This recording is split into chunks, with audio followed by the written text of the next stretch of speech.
Oi, pessoal, boa tarde a todos. Eu sou o Carlos, idealizador do Combate ao Câncer, acadêmico de medicina, e hoje a gente está aqui com o Dr.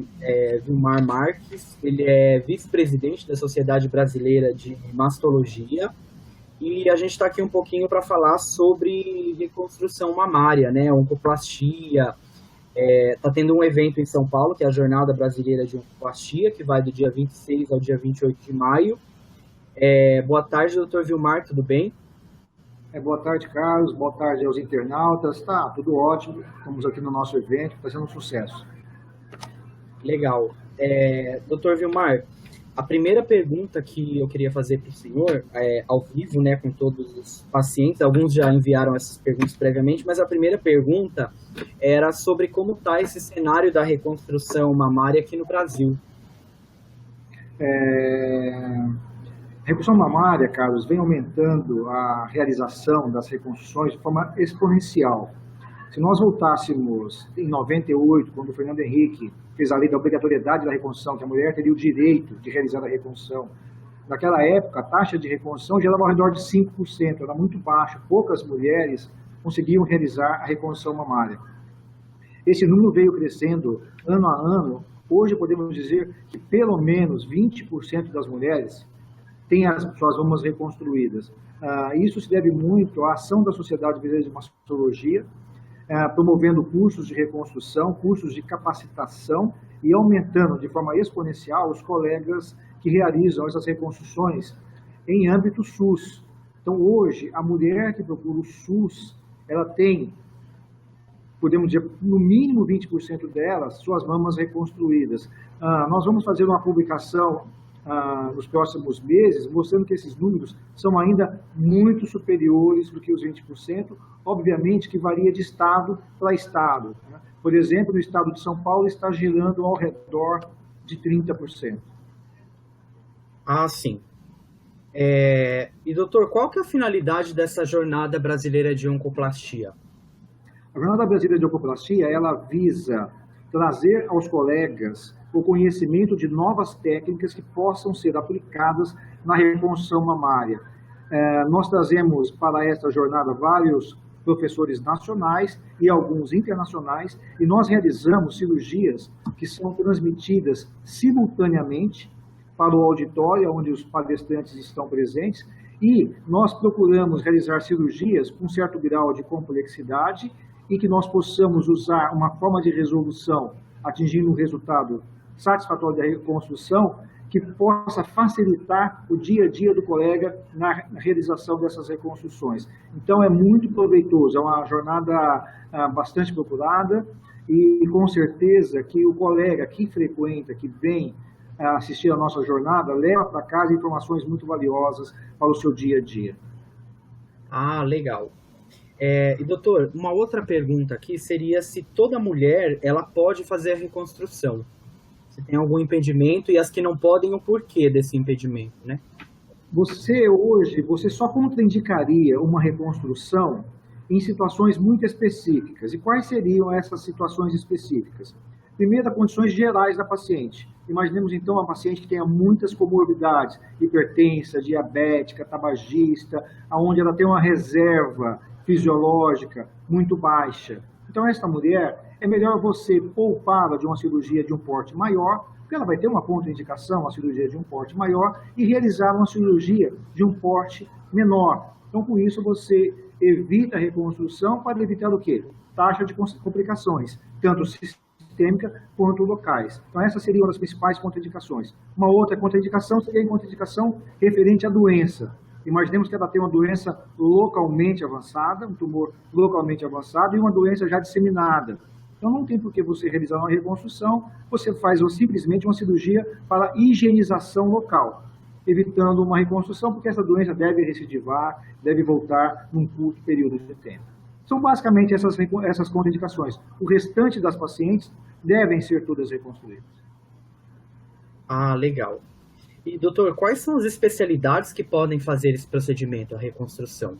Existem duas especialidades que têm como interface a reconstrução mamária, que que são a mastologia e a cirurgia plástica. Então, nos dias atuais, essas duas especialidades dividem o papel, o cenário da reconstrução mamária no nosso país. O mastologista, ele realiza tanto o tratamento oncológico quanto a reconstrução, e o cirurgião plástico desempenha o papel da reconstrução, junto com o mastologista.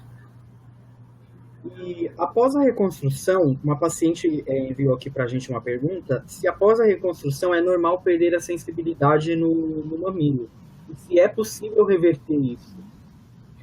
Quando você faz uma reconstrução, uma mastectomia, preservadora de pele e preservadora da areola e do mamilo, em muitas vezes essa sensibilidade ela pode ser diminuída ou abolida.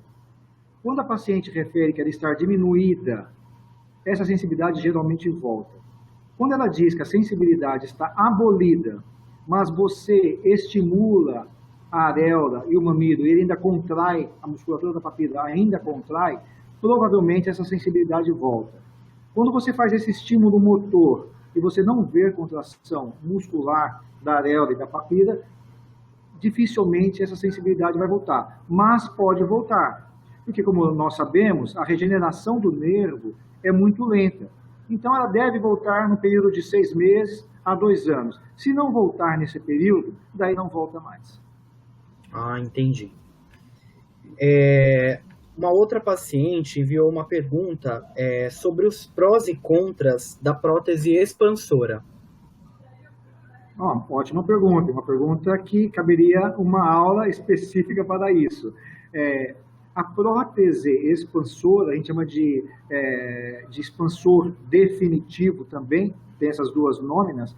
Então, seria uma prótese que você vai colocar ela sem solo fisiológico, e ela tem um conteúdo de silicone, e quando você implanta ela, a posteriori, depois da cirurgia, você vai inflando ela com solo fisiológico.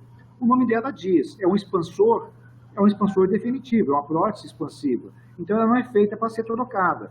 Então, a grande vantagem é que você pode colocar ela desinsuflada e ir insuflando no pós-operatório, determina menos sofrimento tecidual, né? Mas ela tem uma válvula. O grande viés da prótese expansiva é a válvula, que muitas vezes tem que ser removida, porque ela fica numa região, muitas vezes, incômoda para o paciente, incomoda a paciente, e você tem que, no pós-operatório, depois de 6 meses, 1 ano da cirurgia, remover esta válvula. Outro incômodo da prótese expansiva é que, como ela tem solo fisiológico, a paciente pode referir um barulho, a movimentação da mama. Esse barulho muitas vezes incomoda a paciente. E também a temperatura, porque ela tende a ser um pouco mais fria do que o tecido. Então a paciente refere a uma mama gelada muitas vezes. Então esses são os grandes incômodos da prótese expansiva. Mas nós usamos com uma certa frequência quando você precisa expandir tecido. Se você não precisa expandir tecido, você preservou bastante pele, nós já usamos direto o implante definitivo. Ah, entendi. Muito bom saber. Doutor, uma outra pergunta aqui é se após a radioterapia, a prótese expansora ela precisa ser trocada? Não, a prótese expansiva, como eu disse, ela é definitiva, é um expansor definitivo. Então ela não precisa ser trocada. Ela pode ser trocada se for necessário. Não existe a obrigatoriedade. Então ela deixa de ser uma prótese expansiva e deixa de ser um expansor definitivo. Passa a ser temporário. Não é o objetivo. O objetivo é que você, atingindo um bom resultado com esse implante, mesmo pós-radioterapia, que você mantenha esse implante. Você faz no máximo retirar aquela válvula dessa prótese expansiva. Não podemos confundir prótese expansiva com expansor tecidual. O expansor tecidual, ele é temporário.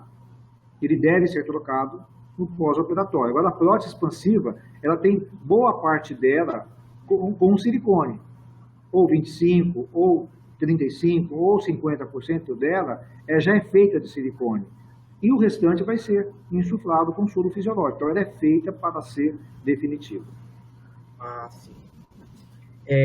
Essa paciente, ela se identificou, é a Julieta, ela refere que teve câncer de mama em 2009 e ela fez a reconstrução na mama direita.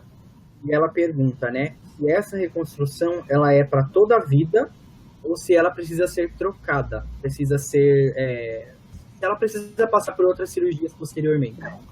Provavelmente, então, ela deve ter feito uma reconstrução mamária com implante, né? E ela está preocupada se ela, porventura, vai ter que trocar esse implante em algum momento da vida dela. Tudo vai depender da evolução. Se ela evoluir sempre com um bom resultado estético, sem ruptura do implante, sem contratura desse implante, não tem por que ela realizar a troca, pode ser para o resto da vida. O intuito é que seja sempre para o resto da vida. A reabordagem é sempre feita quando você tem o quê? Ou a ruptura, ou um resultado estético não favorável, daí você realiza uma segunda cirurgia, uma troca do implante.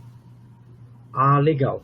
Doutor, eu gostaria de agradecer a participação do senhor aqui na nossa transmissão. Eu sei que o senhor está na correria aí também com a organização desse evento né, tão esclarecedor e que ajuda na atualização profissional desses médicos, né, para capacitar eles cada vez mais a realizarem esse procedimento e diminuir o número de intercorrências e outras complicações, né, que possam ter. Então, eu gostaria de agradecer ao senhor aqui pela participação, agradecer à Sociedade Brasileira de Mastologia. Quem quiser acessar depois o site da sociedade, eu vou deixar aqui na descrição do vídeo. E as perguntas posteriores que surgiram aí nos comentários, se forem relevantes com o tema, serão respondidas posteriormente pela página da Sociedade Brasileira. Gostaria de agradecer ao senhor, doutor. Eu que agradeço a você, Carlos, a oportunidade de falar com você e com seus internautas. Muito obrigado e uma boa tarde para vocês. Obrigado, até a próxima, pessoal. Até mais, tchau.